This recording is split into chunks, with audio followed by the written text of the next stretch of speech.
Out of my way, Ginger. Hello, I'm H.G. Tudor, continuing to educate you about narcissism using the prominent example, like the turd that just went flush, Harry's wife. What do I have in store for you now? Well, first of all, ears back, time to smash it, listen in. You live in a world of excess, where more is more, and less is much less. A day without fame is a waste, and a question of need is a question of taste. You're so flamboyant, the way you look, it gets you so much attention. Your sole employment is getting more. You want police intervention. You're so flamboyant, the way you live, you really care that they stare. And the press deployment is always there. It's what you do for enjoyment.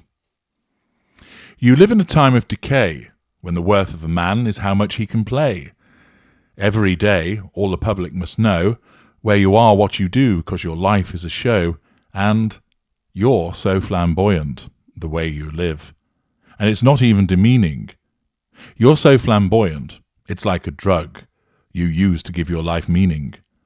You're so flamboyant, the way you look, it gets you so much attention. Your sole employment is getting more. You want police intervention. Every actor needs an audience.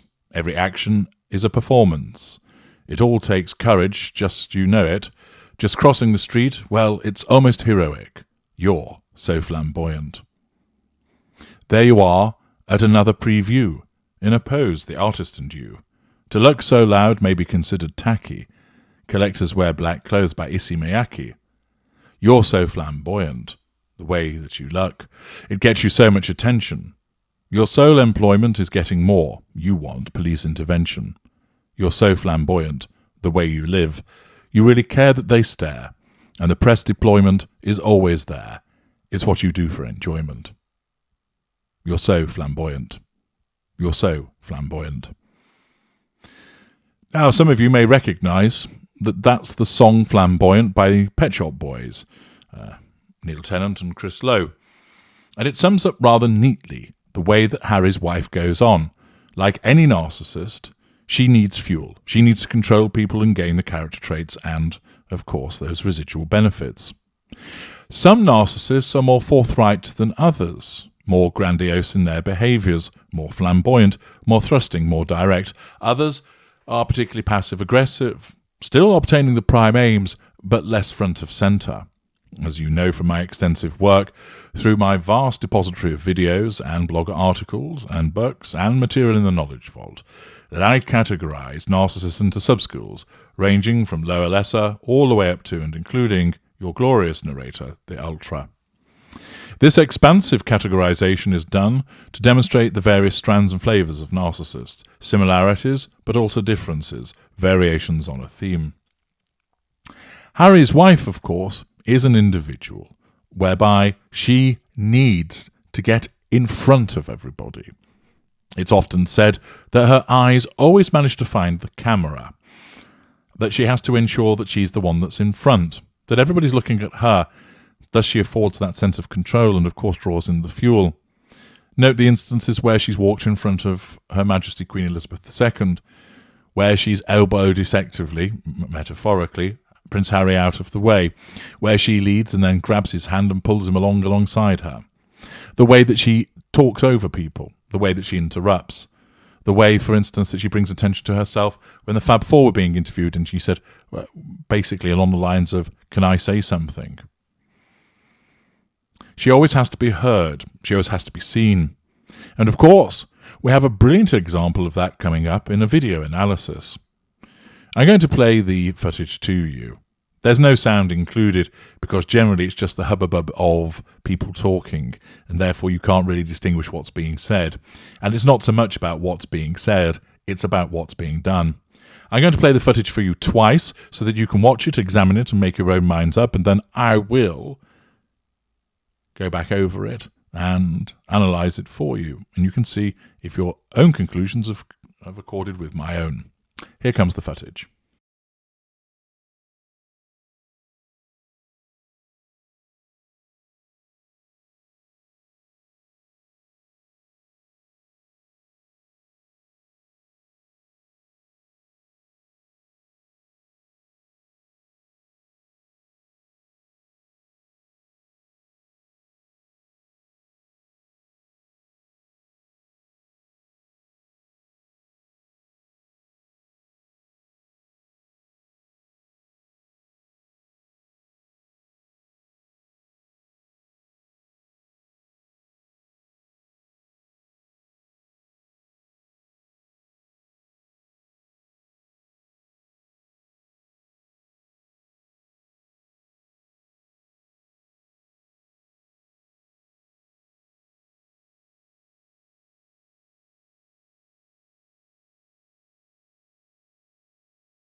Well, there you are. You've seen it twice, and no doubt you are applying your learning from your glorious narrator as to what you see there. Have you picked up on the various interactions, the various facets of narcissism? Let's find out as I now take you through the footage.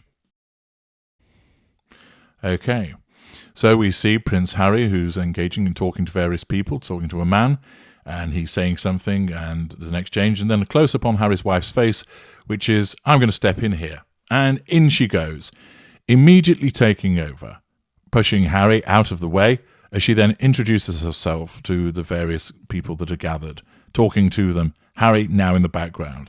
Rudely, she has her back to him. He stands there looking earnest, hands clasped together, looking like a bit part, and finally someone asks him something so that he's able to join in once again. But you can see from her behaviours that because Harry is the centre of attention, and she looks around, tries to join in, that her narcissism is basically saying, this is no good, you don't have control. And therefore, it moves her to cause her to think that she should now introduce herself to these people. Now, it might be the case that Harry was going to get around to doing that, but she can't wait, because she has no sense of boundary recognition. She operates, of course, with that rampant sense of entitlement. She needs to ensure that she, of course, is the one with the audience, that her every action is a performance, that she needs to ensure that she's there at another preview in a pose, the artist and you.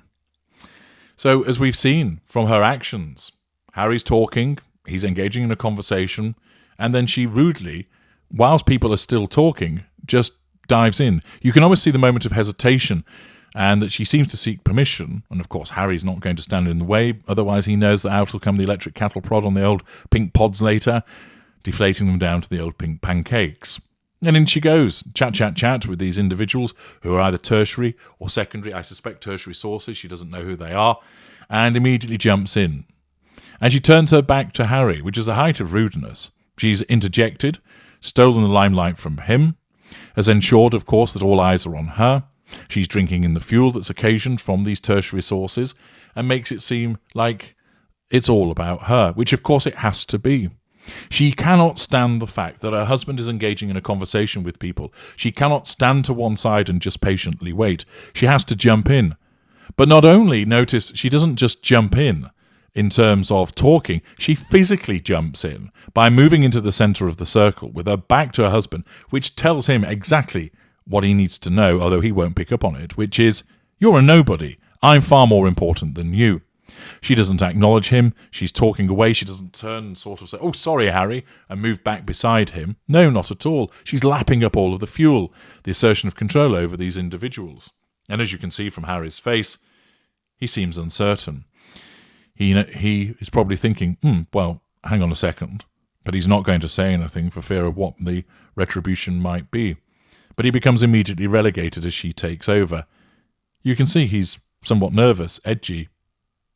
Moved to relegated to second row Harry.